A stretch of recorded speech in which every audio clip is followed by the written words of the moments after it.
Les premières discussions pour l'ouverture du laboratoire de Facebook à Paris datent de début 2015. Et on avait déjà pris contact début 2015 avec la communauté de la recherche en France, en particulier avec des chercheurs de l'INRIA, en particulier Jean Pons, Francis Bach et quelques autres, pour leur faire part de notre intention de créer un laboratoire à Paris, et puis leur dire qu'on voulait s'intégrer dans la communauté de la recherche en Europe et en France en particulier, et établir des collaborations. C'est une collaboration qui est très intéressante pour les chercheurs. Donc chez INRIA, on a on est un institut de recherche, donc on a évidemment des chercheurs, beaucoup en intelligence artificielle aujourd'hui. Alors qu'est-ce que ça veut dire? Ça veut dire vision, traitement automatique des langues, robotique un peu, des choses en lien avec les neurosciences, apprentissage automatique.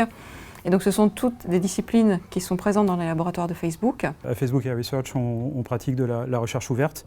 Donc on publie tout ce qu'on fait, on se comporte en fait de manière très similaire à un laboratoire public ou universitaire. Donc ça facilite en fait les collaborations.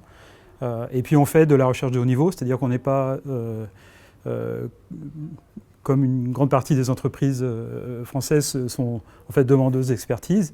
Là c'est plus une demande de collaboration avec les laboratoires français et européens en général. Facebook a la particularité par rapport à un certain nombre d'entreprises avec lesquelles on collabore d'avoir vraiment un laboratoire de recherche qui est très proche du modèle d'organisation d'un laboratoire académique tel qu'on le connaît, c'est-à-dire d'avoir des chercheurs qui sont libres de leur sujet de recherche, libres de publier, de déposer leur logiciel en open source, donc qui présentent une collaboration très simple avec les chercheurs de la recherche académique puisqu'ils ont le même fonctionnement.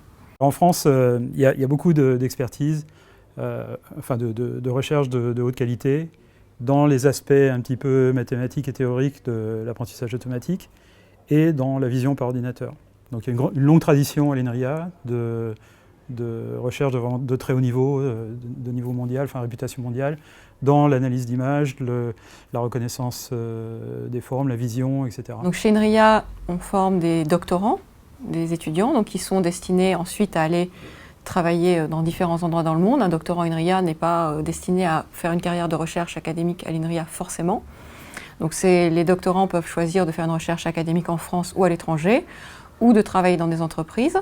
Et dans ce panel de choix possibles s'offrent des possibilités chez Facebook, soit pour des embauches en tant que chercheur, soit pour des post-docs à Paris ou ailleurs, sur des sujets intéressants, encore une fois avec des chercheurs de très haut niveau qui les encadrent. La raison pour laquelle on ouvre des laboratoires à des endroits comme Paris et Montréal, c'est pour profiter de l'écosystème local, c'est-à-dire des universités, des laboratoires de recherche publics. On est à la recherche de talents, donc c'est ça qui nous attire à un endroit particulier.